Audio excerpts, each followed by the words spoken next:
Walang dapat ikabahala ang China dahil wala naman daw nilalabag ang Pilipinas na international law. Kaugnay ng pinirmahang dalawang bagong maritime laws ng Pilipinas. Ito ay ayon sa isang opisyal ng National Security Council.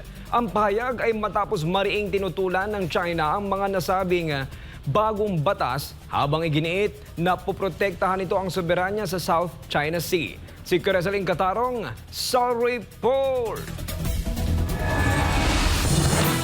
Dalawang bagong batas ang pinirmahan ni Pangulong Ferdinand Marcos Jr. para palakasin daw ang karapatan ng Pilipinas sa ating karagatan, protektahan ang kabuhayan ng mga Pilipinong mangingisda at tiyakin ang ligtas na pagdaan ng mga barko at eroplano sa teritoryo ng bansa. Ito ang Philippine Maritime Zones Act at Archipelagic Sea Lanes Act. Pero sabi ng tagapagsalita ng Chinese Foreign Ministry, ang mga bagong batas na ito ay lubos na lumalabag sa territorial sovereignty at maritime rights ng Beijing sa South China Sea.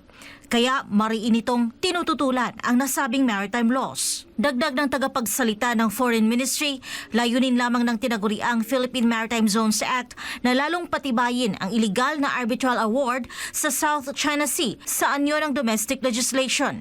Sa batas ding ito, illegal daw na isasama ang Guangyandao o Scarborough Shoal at karamihan sa mga isla at bahura ng Nansha Qingdao o Spratly Islands at ang mga kaukulang karagatan nito sa maritime zones ng Pilipinas. Muling binigyang diin ng Chinese official na ang Guangyandao ay teritoryo ng China. Tiniyak naman ng China na patuloy nitong gagawin ang lahat ng kinakailangang hakbang alinsunod sa batas upang matatag na ipagtanggol ang soberenya ng teritoryo maging ang karapatan at interes ng kanilang bansa sa dagat. Sa isang public briefing, sinabi ni National Security Council o NSC Assistant Director General Jonathan Malaya na hindi sila sumasang-ayon sa naturang pahayag ng China. Aniya, walang dahilan para magprotesta ang China dahil kung ano ang nakasaad sa Maritime Zones Law ay kung ano rin ang nakasaad sa international law. In fact, yung kanilang mga sariling batas, pero hindi kasi sila yung law of China on the territorial sea and contiguous zones. Kung meron silang batas, bakit tayo wala, no? So kumbaga, we are simply reaffirming our rights. We are simply codifying our rights. Inihayag din ni Malaya na walang kailangang ikabahala ang People's Republic of China sapagkat wala naman daw nilalabag ang Pilipinas na kahit anumang international law dito.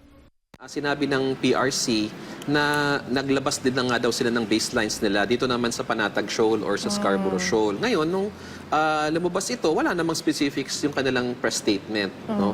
Naglabas ng pahayag ang Coast Guard ng China kamakailan na nagsasabing madalas na nagpapadala ang Pilipinas ng mga barkong pandigma at sasakyang panghimpapawid ng militar upang manghimasok sa karagatan at himpapawid malapit sa Scarborough Shoal. Inakusahan nito ang Pilipinas na nag-uudyok ng illegal fishing sa lugar. Para sa Diyos at sa Pilipinas kong mahal, Creseling Catarong, SMNI News.